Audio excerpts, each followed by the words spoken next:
action!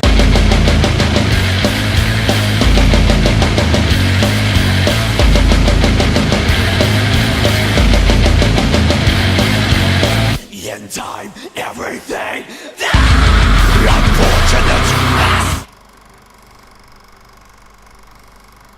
The Dark Symmetry music video was basically to show the visual of what we were trying to create musically with the album. If you were to give a song to someone to explain what Hatchet Dawn or what the album is, that would be the song. Dark Symmetry, it's a pretty good representation of the band in general. It was to show fans and new people what we're all about.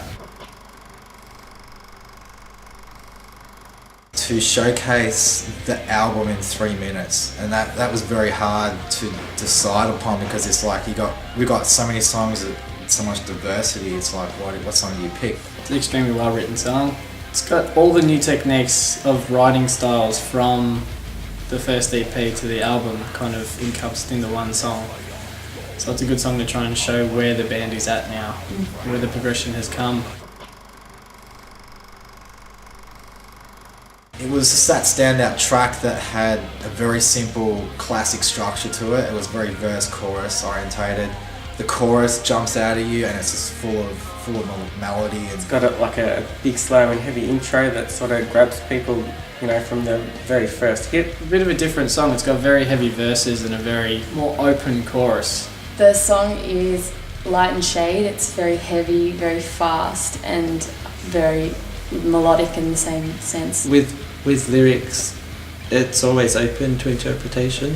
The song Dark Symmetry, I suppose, is about dealing with death. We just thought that was the great first impression because it's not too overwhelming. It's just a song that's supposed to be rocking the fuck out.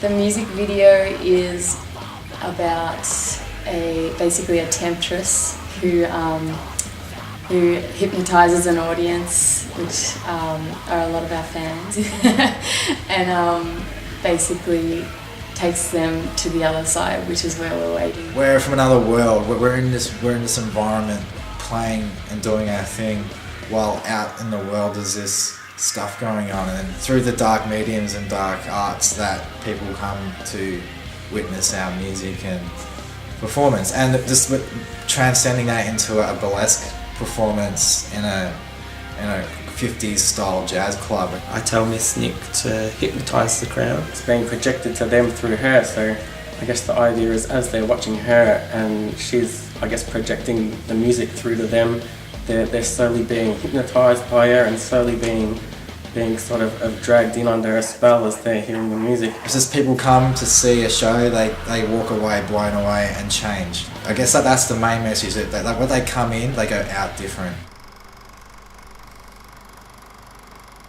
After the album was done, we met up with Gareth, the director, and we threw together a couple ideas, and very quickly we came to the idea of doing it at the club scene with the fan interaction with a performer. We went back and forth with some different ideas, and he came up with a full script on how he imagined everything would go.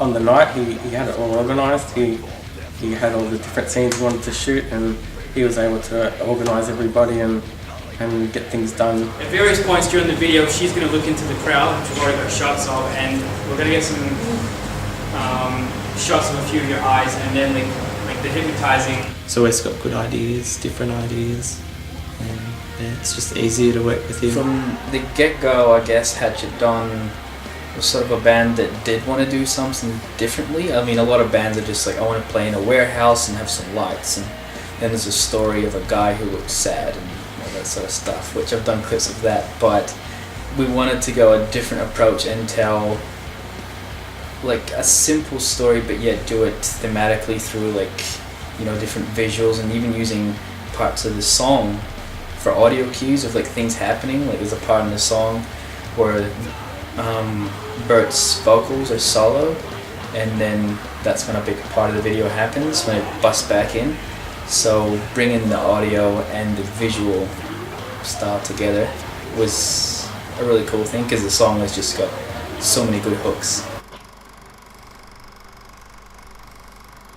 band was shot in a white room, and all the character-based stuff was filmed on a different location. The other location, the burlesque bar, that worked out really well. As in, it was a really good atmosphere for the type of look we were going for. There's things in the video that were shot that didn't make it in, but we still had it planned so tight that we were able to film those things, which is great. I'd rather film more and not make it in there than not film enough. We had Miss Nick as our performer, which is that connection as a performer in the other world. So you had performer in the other world with the performer in the real world. We had our friend Jess, my main photographer. She was on the door, watching people come in and making notes. With me at the start. Sam Looker, who featured in our first video clip, she come back and did another guest role as one of the people that get changed and transformed. The end product is really impressive, and working with Gareth is great because he's really direct and knows what he wants to achieve. Yeah, I think we picked a good song. We made a very good film clip, and yeah, it's kind of encompasses all of Hatchet Dawn a little bit, but it leaves you wanting a little bit more, which is where you explore the rest of the album. Just something that I haven't personally done before or have seen, especially for the budget. I think we've done something that just looks crazy for a budget that's, not high, but the ideas are there.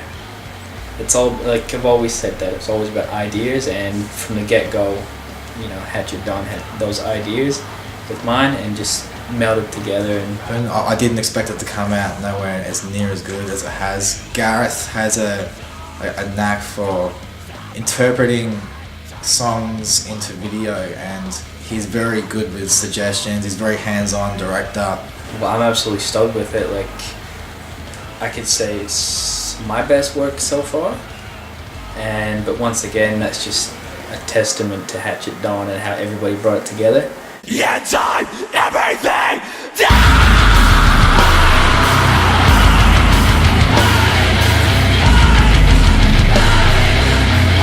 time, everything,